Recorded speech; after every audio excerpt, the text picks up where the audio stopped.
एक राज्य के राजा ने अपनी बढ़ती उम्र को देखकर यह फैसला किया कि वो राजपाट से संन्यास ले लेगा, परंतु उसका कोई पुत्र नहीं था जिसे वो राज्य सौंपकर जिम्मेदारी से मुक्त होता। राजा की एक पुत्री थी जिसके विवाह की योजना भी राजा को बनानी थी। इसलिए उसने मंत्रियों को बुलवाया और कहा कि कल प्रातः जो भी व्यक्ति सबसे पहले इस नगर में प्रवेश करेगा उसे यहाँ का राजा नियुक्त किया जाएगा और मेरी पुत्री का विवाह भी उसी के साथ कर दिया जाएगा। अगले दिन राज्य के सैनिक फटेहाल कपड़े पहने एक युवक को ले आए और उसका राज्याभिषेक किया गया। राजा ने अपनी पुत्री का विवाह उस युवक के साथ करके जिम्मेदारियों को सौंप दिया और स्वयं वन प्रस्थान कर गए। धीरे धीरे समय बीतता गया और उस युवक ने राज्य की बागडोर संभाल ली और एक अच्छे राजा की तरह राज्य की सेवा में लग गया। उस महल में एक छोटी सी कोठरी थी जिसकी चाबी राजा हमेशा अपनी कमर में लटकाए रखता था।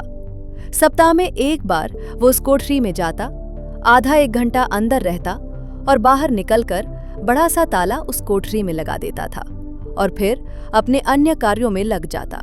इस तरह राजा के बार बार उस कमरे में जाने से सेनापति को अचंभा हुआ कि राज्य का सारा खजाना, सारे रत्न, मणि, हीरे, जवाहरात तो खजांची के पास हैं। सेना के शस्त्रागार की चाबी मेरे पास है और अन्य बहुमूल्य कागजातों की चाबी मंत्री के पास है।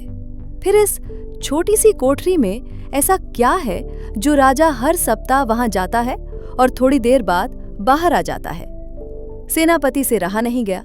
उसने हिम्मत करके राजा से पूछा, राजन, यदि आप क्षमा करें तो ये बताइए कि उस कमरे में ऐसी कौन सी वस्तु है जिसकी सुरक्षा की आपको इतनी फिक्र है?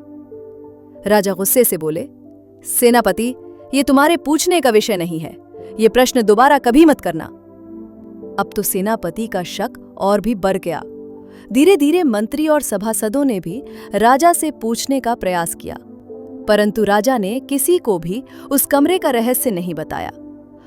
बात महारानी तक पहुंच गई और स्त्री हट के आगे किसी की भी नहीं चलती। रानी ने खाना पीना त्याग दिया और उस कोठरी की सच्चाई जानने की जिद करने लगी। आखिरकार विवश होकर राजा सेनापति व अन्य सभासदों को लेकर कोठरी के पास गया और दरवाजा खोला।